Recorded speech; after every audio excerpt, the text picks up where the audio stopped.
अमेरिकी राष्ट्रपति Joe Biden ने एक बार फिर दुनिया के सामने इजराइल को नसीहत दी है। नसीहत ये कि इजराइल को गजा में निर्दोष लोगों की मौत की घटनाओं पर और ध्यान देना चाहिए। बाइडेन ने यहां तक कह दिया कि इजरायली प्रधानमंत्री बेंजामिन नेतन्याहू युद्ध के तरीके से इजराइल की मदद करने के बजाय उसे नुकसान पहुंचा रहे हैं। हालांकि बाइडेन ने हमास के खिलाफ इजराइल की कार्रवाई के अधिकार पर समर्थन भी जताया है।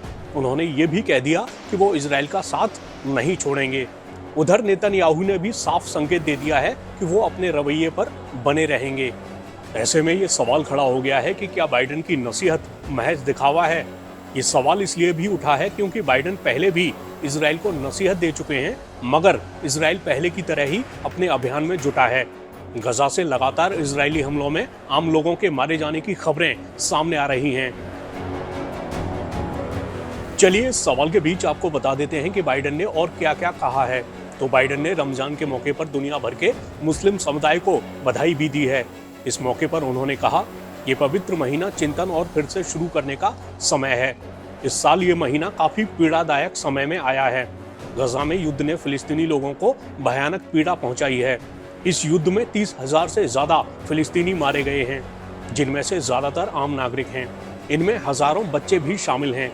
कुछ अमेरिकी मुसलमानों के परिवार के सदस्य हैं जो आज अपने प्रियजन के जाने के शोक में डूबे हैं।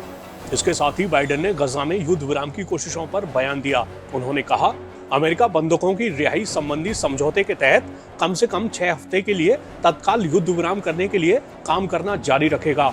हम स्थिरता, सुरक्षा और शांति के दीर्घकालिक भविष्य की दिशा में काम करना जारी रखेंगे। इसमें यह सुनिश्चित करने के लिए द्विराष्ट्र समाधान शामिल है कि फिलिस्तीन और इजराइल के लोगों को समान स्वतंत्रता, सम्मान, सुरक्षा और समृद्धि मिले।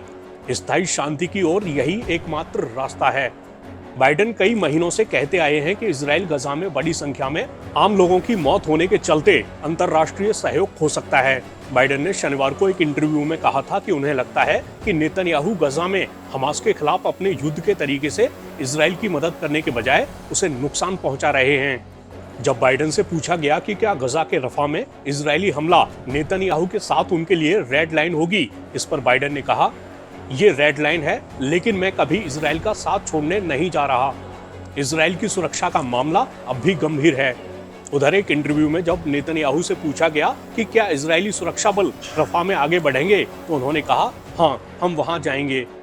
वहीं नेतन्याहू ने बाइडेन के बयान पर कहा, मुझे नहीं पता कि असल में उनका क्या मतलब है। नेतन्याहू ने कहा कि अगर बाइडेन का मतलब ये था कि वो इजराइल की इच्छाओं या हितों का उल्लंघन कर रहे हैं, तो वो दोनों ही मामलों में गलत थे। मतलब साफ है कि इजराइल फिलहाल किसी नसीहत को गंभीरता से लेने के मूड में नहीं दिख रहा।